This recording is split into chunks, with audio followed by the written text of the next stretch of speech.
उत्तर प्रदेश की अर्थव्यवस्था में कृषि सबसे बड़ा आधार है।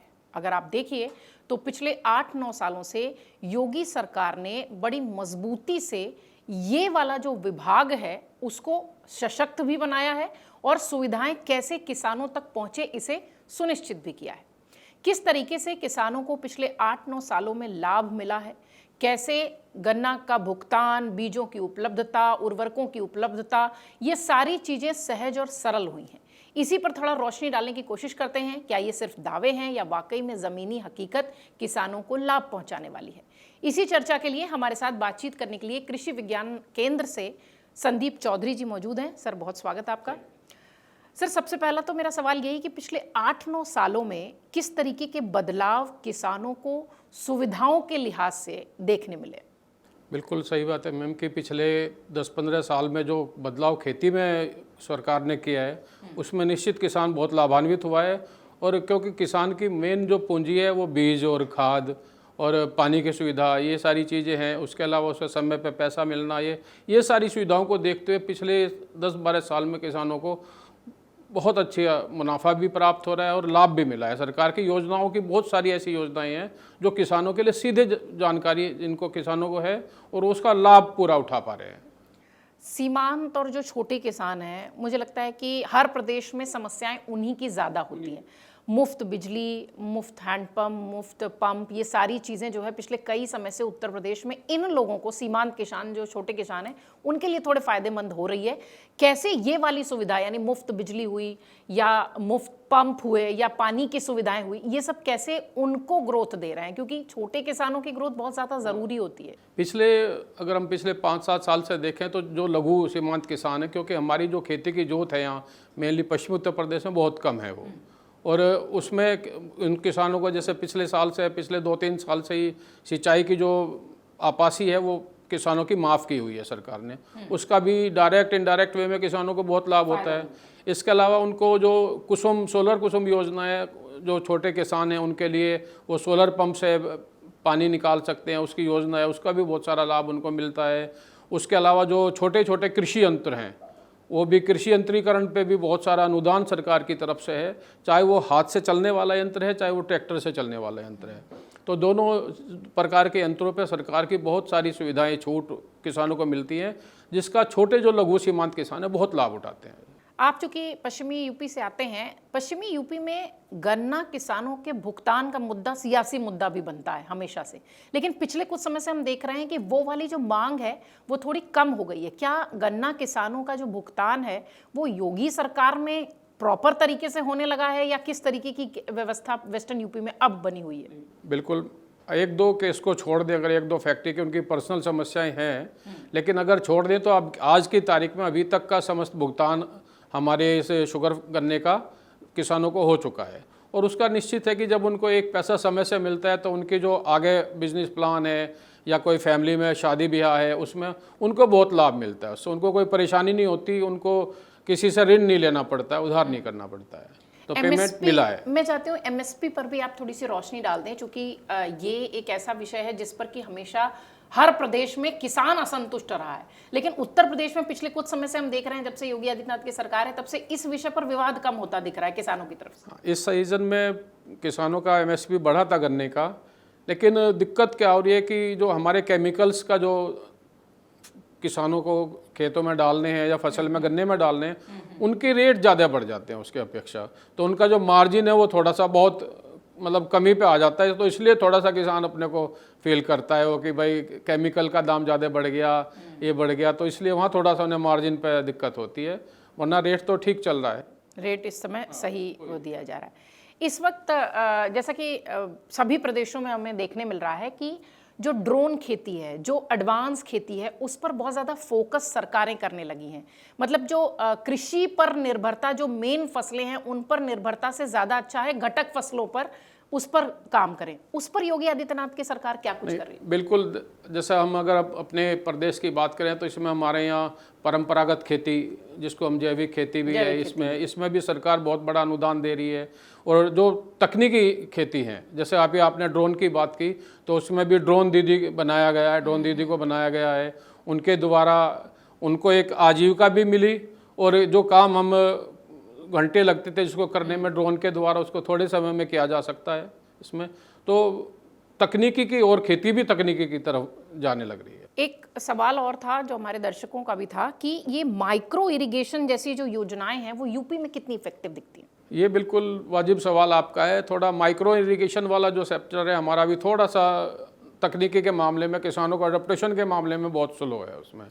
क्योंकि यहाँ पे 100% क्या 80% तक, 80 से 90% एरिया गन्ने का शुगर कैन बेल्ट है, और उसमें वो माइक्रो इरिगेशन वाले काम को फ्लड मेथड नहीं अपनाते हैं, माइक्रो वाले को थोड़ा सा कम करते हैं, क्योंकि गन्ना एक लंबी क्रॉप है और उसे ज़्यादा पानी भी चाहिए थोड़ा सा उसके मुकाबले, तो थोड़ा सा वो है। लेकिन ये माइक्रो वाला जो हमारा इरिगेशन टॉपिक है, ये हमारी जितनी भी वेजिटेबल्स क्रॉप है, सब्जियां हैं उनमें, या हमारा जो सरकार की तरफ से, हमारा उद्यान विभाग की तरफ से है या कृषि विभाग की तरफ से है, जो पॉली हाउस वगैरह लग रहे हैं, उनमें ये बहुत अच्छा सक्सेस है। सारा माइक्रो इरिगेशन पे ही आधारित है सारा। संदीप जी, आपने अभी परंपरागत खेती की बात की, जैविक खेती की बात की, पर हम पिछले कुछ समय से देख रहे हैं कि परंपरागत खेती पर किसानों की निर्भरता थोड़ी कम है। अब वो मतलब कृषि के पैरेलल ही, जैसे मत्स्य पालन करना हो, पशुपालन करना हो, दुग्ध उत्पादन करना हो, तो ये सारी चीज़ों पर ज़्यादा फोकस करने लगे हैं। इसके लिए योगी सरकार की तरफ से किस तरीके के अनुदान है और कैसी सुविधाएं दी जा रही हैं, उसका रिजल्ट क्या दिखता है? देखो, सरकार ने योजनाएं बनाई हैं तभी किसानों तक वो पहुंची हैं और तभी उनको लाभ भी हुआ है। मैं पशुपालन की बात करूं तो उसमें डेयरी के लिए बहुत सारी सुविधाएं हैं। आपकी 25 गाय की है, 50 गाय की, जितनी बड़ी डेयरी है, यूपी सरकार की तरफ से, उत्तर प्रदेश सरकार की और तरफ से उसमें बहुत सारी सुविधाएं हैं। बल्कि पशुओं को जो खरीदते हैं उनको भी आप बीमा उनका भी निर्धारित कर सकते हैं। तो जो डर था किसान को कि पशु को कोई नुकसान हो गया और चला गया, तो उस पर भी बीमा है, उसको भी वहाँ भी वो फाइनेंशियली का वो है। मत्स्य पालन की भी हमारी यूपी सरकार की योजनाएँ हैं, उसमें तालाब की खुदाई से लेकर मछली की पालने तक, उस तक बिक्री तक बहुत सारी योजनाएं। और फिर अगर आपने कोई ऐसा बनाया तो आप एक FPO बना सकते हैं, अपना किसान उत्पादक संगठन बना सकते हैं। उसमें अगर आपका मत्स्य का ही संगठन है या कोई एक प्रॉपर किसी भी चीज का मिलकर बना रहे हैं, तो उनका बिक्री का भी, विपणन का भी अपना एक उसमें है, प्लेटफॉर्म है, बाकायदा योगी सरकार जी की योजनाएं हैं उसमें, ये सारी है, तो वो भी कर सकते हैं। ये सारी सुविधाएं लगातार पिछले 8-9 सालों में किसानों को मिल रही हैं, इसलिए भी शायद कृषि पर जो निर्भरता है या परंपरागत खेती पर जो निर्भरता है वो किसानों की थोड़ी सी कम हो रही है। सर, एक चीज़ और मुझे बताइए, उत्तर प्रदेश में हमेशा से गेहूं, चावल, जौ, इस तरीके के जो मोटे अनाज थे, उस तरीके के अनाज ज़्यादा दिखते थे कंपैरिजन टू तिलहन, दलहन इनके लिए। बट पिछले कुछ समय से मैंने देखा है दलहन और तिलहन को लेकर भी बहुत सारे किसान हैं जो कि खूब अच्छे से जो है यूपी में खेती भी कर रहे हैं और उनको बाजार में अच्छा मूल्य भी मिल रहा है। बिल्कुल, क्योंकि दलहन की आपने बात की, दलहन का सीड जो है वो बहुत महंगा आता था, लेकिन अभी पिछले दिनों से आप देखें तो हमारे गवर्नमेंट के द्वारा, उत्तर प्रदेश सरकार के द्वारा मिनी किट के रूप में किसानों को बुआई के लिए फ्री मिनी किट वितरण होता है। तो जब उनको महंगी कोई चीज़ फ्री में मिल रही है तो उन्हें बोने में कोई आपत्ति नहीं है, उसमें ये करता है। सेम चीज़ तिलहन पे भी आधारित है, क्योंकि कोरोना के टाइम से किसान भी और आम जनता भी थोड़ा सा अपने स्वास्थ्य के प्रति हुआ है, तो वो तिलहन पे भी आया है। सरसों की खेती में भी मिनी किट के रूप में दलहन, तिलहन दोनों के सीड हमें हर सीजन पे उपलब्ध होते हैं और अच्छी किस्मों के बीज अब प्राप्त होने लगे हैं। एक सवाल और हमारे एक दर्शक का था, जब हमने इस पर विस्तार से पिछली बार बात की थी तो हमारे दूसरे मेहमान के साथ, उनका ये था कि नहर और ट्यूबवेल जो खेती की लागत में पहले ऐड हुआ करते थे, जिससे कि किसानों पर थोड़ा सा प्रेशर, बोझ ज़्यादा आता था, इस वक्त उसकी क्या स्थिति है? योगी सरकार जिस तरीके से काम कर रही है कि कितने हेक्टेयर तक आपके पास खेत है जिसके लिए आपको फ्री ट्यूबवेल या ट्यूबवेल जैसी सुविधाएं, ये सारी कुछ दी जा रही हैं? तो मैंने पहले बताया कि नहर का तो अब कोई खर्च ही नहीं है। जब से योगी सरकार आई है तो जब से नहर का तो, सिंचाई का तो कोई खर्च ही नहीं है। रही हमारे ट्यूबवेल की बात, तो पिछले दिनों से तो बिजली भी फ्री है, किसान की बिजली भी फ्री है, तो इससे ज़्यादा और किसान को क्या चाहिए? बस उसका मेंटेनेंस, उस किसान को अपने ट्यूबवेल का मेंटेनेंस करना है। और उसके अलावा भी मैंने बताया कि सोलर पंप की सुविधा लघु किसानों के लिए 7.5 HP का सोलर पंप है, 5 HP का सोलर पंप है, वो किसान ट्यूबवेल के लिए अपने ट्यूबवेल पे लगा सकता है। किसान को केवल बोरिंग करके देना होता है, बाकी सरकार की तरफ से सारी सुविधा सरकार की तरफ से उसमें मौजूद है। ठीक है संदीप जी, मैं चाहूँगी कि कुछ इस तरीके की सुविधाएं जो छोटे किसान ले सकते हैं, वो योजनाएं जो सरकार चला रही है, वो इस कार्यक्रम के माध्यम से भी उन लोगों तक पहुँचे, आपके माध्यम से उन लोगों तक पहुँचे। जो फिलहाल अभी सरकार चला रही है, इसमें एक तो यही आपकी राष्ट्रीय खाद्य सुरक्षा नियम उसके अंतर्गत हमारे जो जलन तेलन वाला प्रोजेक्ट चल रहा है, इसमें है हर साल हर जनपद के लिए अलग अलग सीड की सप्लाई सरकार करती है। और सोलर वाले पंप के वाली है, ये योजना सरकार चलाती है कि जिसको जहाँ पे बिजली की दूर तक की लाइनें नहीं है, समस्या है, वो सोलर का इस्तेमाल करे, सोलर से वो अपना बीज चला रहे हैं। इसके अलावा आपके पास फसल बीमा योजना वाली है, उसमें भी जन मानधन योजना एक सरकार की है, उससे भी किसान को ये सारी सुविधाएं मिलती हैं। मत्स्य की मैंने आपको बताया कि मत्स्य वाली योजना है, वो फिशरी का काम कर सकता है, वो बागवानी का काम कर सकता है, वो ऑफ सीजन वेजिटेबल जो हमारा पॉली हाउस है उसमें भी ये सरकार के द्वारा बहुत सारा अनुदान है। उसमें वो अगर वेजिटेबल नहीं करना चाहता, फूलों की खेती पॉली हाउस में कर सकता है, तो उस पॉली हाउस जो है वो किसानों के लिए एक तरीके से कह लीजिए वरदान जैसा हो गया है, वरदान है, जिसमें कि योगी गवर्नमेंट बहुत सारे अनुदान भी दे रही है। और उसमें कैश क्रॉप है वो। हाँ, कैश क्रॉप, हाँ बिल्कुल कैश क्रॉप है। चूंकि आपने पॉली खेती की बात करी है, तो मैं थोड़ा सा ये भी समझना चाहूंगी अपने दर्शकों के लिहाज से, क्योंकि हमारे बहुत सारे दर्शक जो हैं वो खेती किसानी से जुड़े हुए हैं। क्या सबसे इम्पॉर्टेंट ये जो पॉली खेती होती है, इसमें मैंने देखा बहुत सारे लोग सूरजमुखी उगाते हैं, बहुत सारे लोग शिमला मिर्च की खेतियां जो वेजिटेबल्स से थोड़ा सा इतर सब्जियां होती हैं, वो सब भी उसकी भी खेती करते हैं। वो सब किस तरीके से उत्तर प्रदेश में दिख रहा है?